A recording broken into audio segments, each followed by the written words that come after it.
অৰূপ কুমাৰ দেৰ কোনো মতলবি নচলিব। হেতালি নেখেলে আমি এই কোকৰাঝাৰ RNB সিভিল হস্পিটেল কোনো কাৰণতে ইয়াৰ পৰা স্থানান্তৰ কৰিবলৈ দিয়া নহব।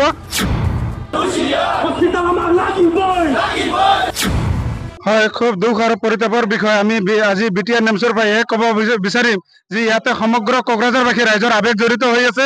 ইয়াক ৰাইজে যাতে অসম চৰকাৰে বা আমাৰ BTC চৰকাৰে ইয়াক লৈ যাতে হেতালি নেখেলে আমি এই কোকৰাঝাৰ RNB সিভিল হস্পিটেল কোনো কাৰণতে ইয়াৰ পৰা স্থানান্তৰ কৰিবলৈ দিয়া নহব। নহতে ইয়াতকৈ ভয়াবহ গণতান্ত্রিক আন্দোলন আমি গঢ়ি তুলিবলৈ বাধ্য হ'ম। या सरकारक আমি কঠোর আহ্বান জানালো আৰু ইয়াতে অৰূপ কুমাৰ দেৰ কোনো মতলবি নচলিব। তেখেতে নিজৰ ব্যক্তিগতভাৱে ইয়াতে কি কৰিলে আমি কোনো পধ্যে মানি নলম।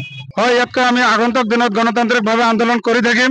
আমি গোটেই আজি বনচুৰ উদ্যোগত গোটেই ছাত্ৰ দল সংগঠনে একেৰাহে এটা প্ৰতিবাদ ৰেলী ওলাইছিলো। আগন্তুক সময়ছোৱাত আমি এনেদৰে প্ৰতিবাদ ৰেলী কৰি আমাৰ যি জিলা মহোদয় তেখেতক অনুৰোধ কৰিছো আমি আগন্তুক সময়ছোৱাত অসম চৰকাৰ বা BTC চৰকাৰকো আহ্বান কৰিম, নহলে আমি দিল্লীলৈ যাবলৈ বাধ্য হ'ম।